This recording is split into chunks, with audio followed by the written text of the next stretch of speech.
What does it take to move 2 million people through a desert? And what did they see every single day that made movement possible? For centuries, we have imagined the Exodus as a simple journey, reduced to a story of miraculous escape. But reality was harsher, slower, and profoundly dependent. Before anyone could take a single step forward, before direction could even be considered, the sheer weight of numbers had to be confronted. 2 million people do not move by accident. They do not organize themselves. They do not survive on hope alone. 2 million meant entire families, the elderly who could not walk quickly, children who could not carry their own weight, livestock that needed grazing, possessions that could not be abandoned. Each person required water not just once but daily. Each family needed food, shelter, space to sleep, and room to exist without trampling others. Multiply that by thousands upon thousands, and the picture becomes overwhelming. This was not a small caravan. This was a nation without a home, attempting to cross terrain that offered nothing. There were no roads cut through the wilderness, no maps handed down from previous travelers, no infrastructure waiting to support them, no water stations positioned at convenient intervals, no supply chains delivering provisions.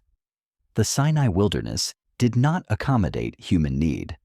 It was rock and sand, brutal heat during the day, bitter cold at night.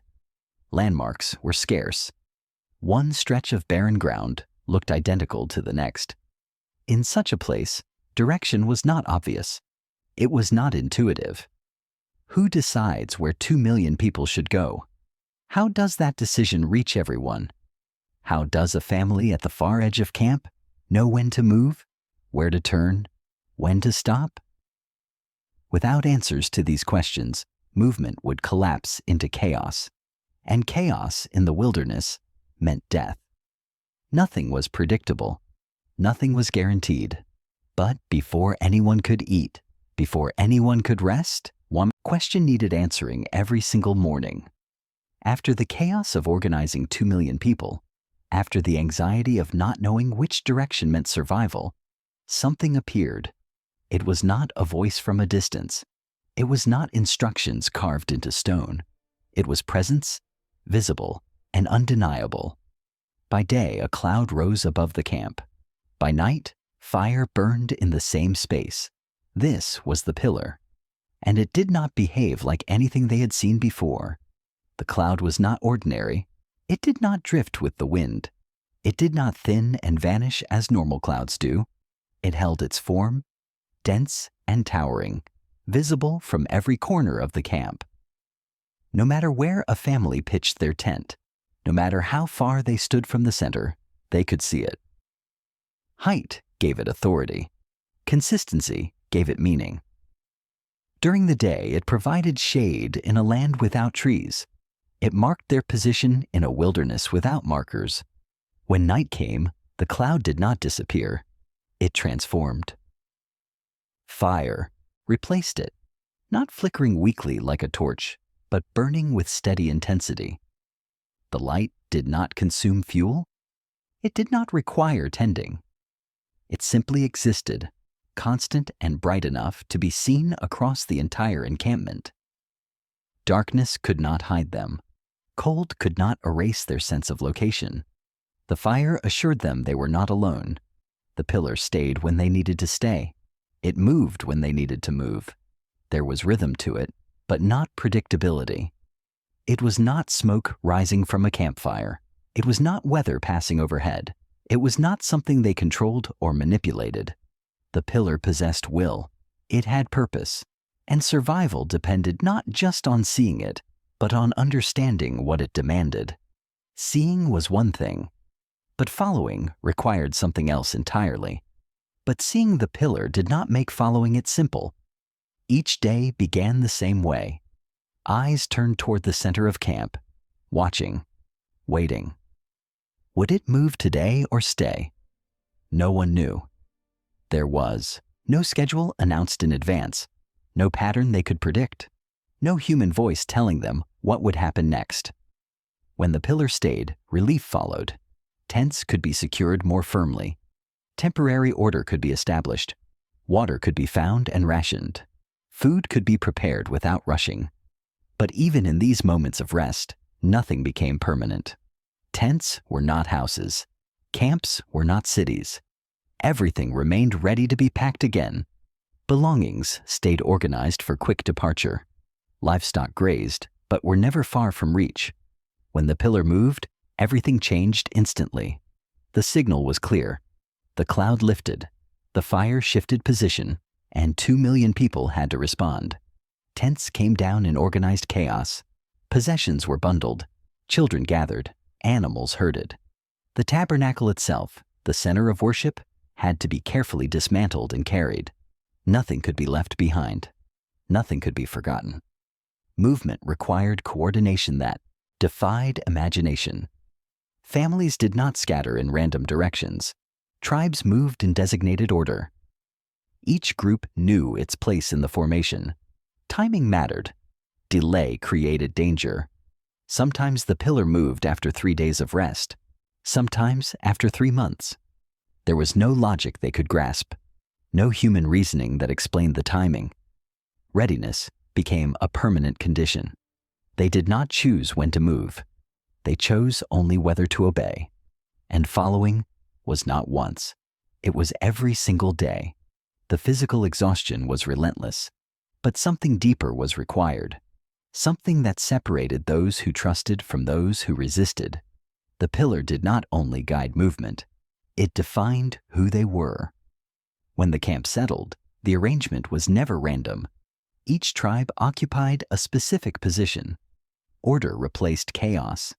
The pillar rested directly above the tabernacle at the center, and everything else organized around that fixed point. This was not convenience. This was identity made visible. Other nations could see this phenomenon. Travelers passing near the wilderness witnessed a massive encampment marked by cloud and fire. Israel stood out, not by military strength or territorial possession, but by visible, divine presence. They were different, marked, set apart by something they did not control and could not replicate through human effort. This was not natural leadership. Kings did not command the pillar. Generals did not strategize its movements. Human wisdom had no authority over its timing. Direct divine guidance replaced every form of earthly governance they might have relied upon. The pillar became the standard by which everything was measured. When to move, where to stop, how long to remain. Every decision flowed from one source. They were not defined by land. They possessed none. They were not defined by power. They had little. They were defined entirely by following. Their identity existed in relationship to the pillar, to the presence it represented, to the God who moved them, according to purposes they could not always understand. Community cohesion depended on collective obedience, but there were moments of resistance, times when voices rose questioning the direction, the timing, the leadership connected to the pillar. People wanted autonomy. They wanted to choose their own path based on what seemed reasonable, what appeared safer, what felt more comfortable. When they tried to move without the pillar's guidance, disaster followed. When they trusted their own judgment over visible divine instruction, consequences came swiftly. But there were moments when the pillar did more than guide. When it became protection, judgment, and revelation all at once. At certain moments, the pillar ceased to be familiar and became terrifying. When Egyptian chariots pursued Israel toward the Red Sea, the pillar moved from its position at the front of the camp to the rear. It positioned itself between Israel and their enemies. For the Egyptians, it created impenetrable darkness. For Israel, it provided light through the night. The pillar was not neutral. It took sides. It defended. It blocked. It created barriers that human hands could not build. When Israel reached Mount Sinai, the pillar descended upon the mountain in thick darkness. The ground shook. Thunder rolled. The mountain itself seemed to burn. God spoke from within the pillar, and the people trembled at a distance. This was not comfort. This was not gentle guidance. This was overwhelming holiness. presence that could not be approached casually, weight that pressed down on everyone who witnessed it. During Korah's rebellion, when men challenged Moses and questioned God's chosen leadership, the pillar appeared suddenly. It stood as witness to God's authority. Judgment followed swiftly. The earth opened, fire consumed. The pillar testified to divine decisions, divine choices, divine order that would not be overturned by human ambition or complaint. When the spies returned from surveying the promised land, bringing reports filled with fear rather than faith, the pillar stood present as the people wept and rebelled. It witnessed their refusal to trust. It marked their faithlessness. What had guided them became the standard that exposed their hearts. The pattern emerged clearly. The pillar brought guidance, yes, but also correction, discipline, revelation of God's character in ways that could not be ignored. Presence meant both protection and exposure. They followed what they could see but could not control. And it is precisely in these moments that we understand what following actually cost and what it revealed about the nature of God Himself. By observing the pillar in Israel's journey, we realize it was not merely divine navigation, but revelation of God's very nature. God did not give instructions from a distance and disappear. He was present, visible, constant. The pillar demonstrated that guidance and presence cannot be separated. Direction came wrapped in relationship.